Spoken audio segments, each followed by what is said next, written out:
Hello, I'm Rick Stivers. I'd like to welcome you to YoungMartin'sReels. We just recently did this Penn 49, and there's been a special request from a viewer. I think he's going by the name of Victory Pivot, and he asked about what his problem is on this reel. Is that no matter which position he flips this lever in, the reel stays in Freespool all the time. It never locks in. Okay, when it's in this position, it should be in locked position so that it spins with the handle, and his is not. So what we're going to do, I'm going to go in, open this up, and I'm going to explain the parts of the reel that cause that to function. And we're not going to spend a whole lot of time on it, but it's going to be a quick how-to, what to look for on this. I've gone ahead and removed all of the screws from the side plate here so that it will allow this to come off. And so what we're going to do is we're going to pull the side plate off. Now, if you look at your spool right here, let's go ahead and we'll zoom in close on it. Okay. See this shoulder right here? See the flat spot here and one on this side over here? Right there? Okay, those are what this piece right here rides in. All right? That part right there is your pinion gear. And what activates that is your lever. This is the one he says doesn't seem to be doing anything. So let's back out a little bit and take a look. All right, as you flip this lever, it should be moving that up and down right there. When that moves up and down, this pinion gear should be moving in and out. Like that. Well, as that moves in and out, it engages and disengages on this spool. So, what could be wrong? What could be causing this problem? Well, most likely, this jack plate is not properly positioned underneath here. Or, your eccentric is not in. Your jack plate may not be in your eccentric. Let's start off with the position of the eccentric lever. First off, it has to be in this position where it's facing over top of the rail. If it's not over top of the rail, then it's not going to end up in the right position. The rail actually acts as a stop for that lever. Okay, so if you don't have it in the right position, then it's going to cause problems. So make sure that you're in that position. If you're not, the way to do it is to put it on upside down and select this until it gets into that point where it's kind of stationary, where it will hold itself in position. Take the screw out and then flip it back over and put it in this position. Okay, that's what allows that eccentric to work. The spring should be set up like this.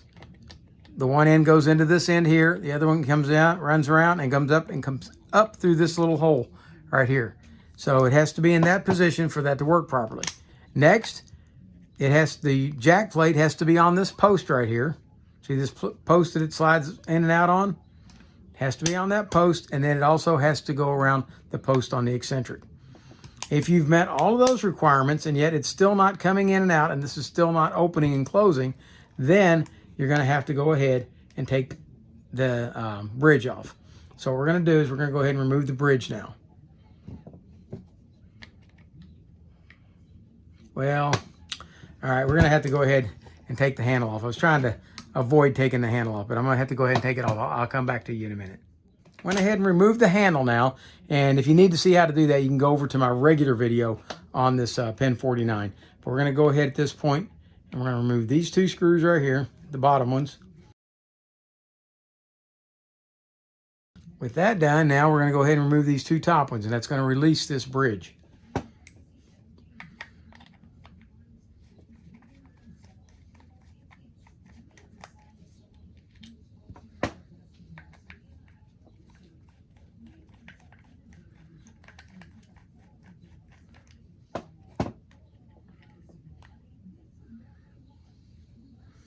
All right, with that out, now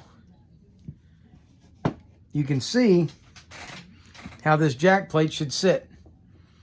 All right, as the jack plate moves in and out, okay, it pushes up and down on this yoke, and the yoke moves that pinion in and out.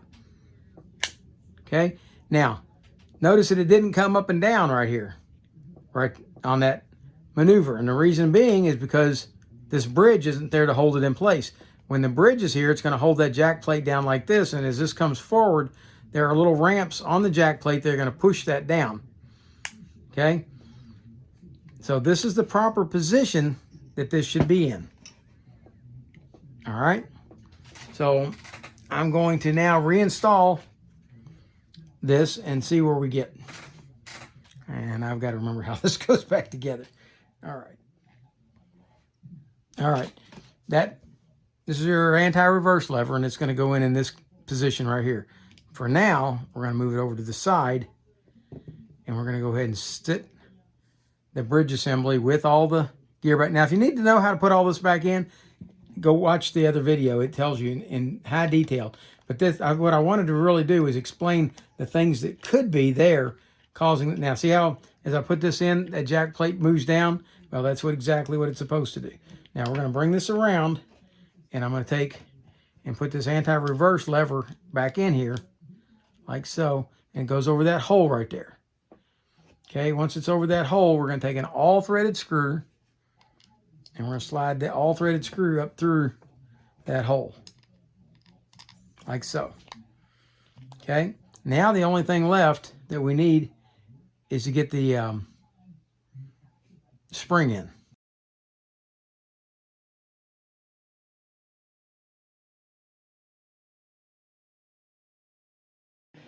And I hate trying to grab these with hemostats because they have a tendency to pop off when you do, but I may end up having to do it that way.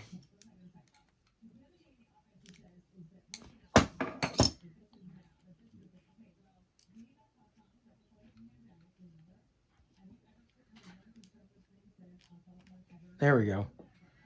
That got the spring in there where it belongs. Okay, and now we're going to rotate this around till that screw lines up with that hole. I'm going to turn it over, and we're going to put that screw in.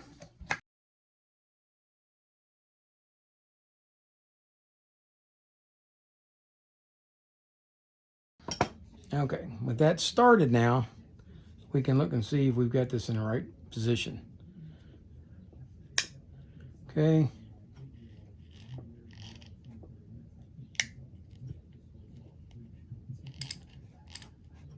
There we go. Anti-reverse is working. Let's go ahead and put the other screws in. And the last of the partially threaded screws goes in the top. With them all started now, tighten them all down, and there you go. Okay.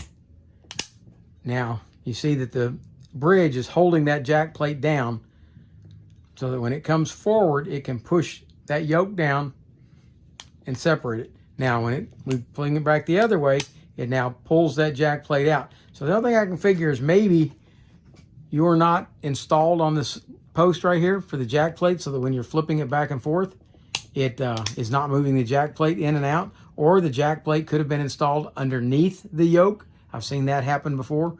So those are the things to look for, and you've seen how it goes, and I hope you find this useful. All right, for now, that's Rick Stivers of Young Martin's Reels signing out. Let's take a minute now to discuss one other issue that could be the problem, and that would be, and it's not going to be his problem, because his problem, it says that it won't engage. But what if it wouldn't disengage? If in this position and you rotated it, it still spun the handle like it does when you've got it in this position. Okay, if it won't disengage, probably what's happened is that pinion gear that's on the yoke has frozen to that spool. They get corroded and they get rusted on there, and that will also happen. So just figured I'd cover that just in case.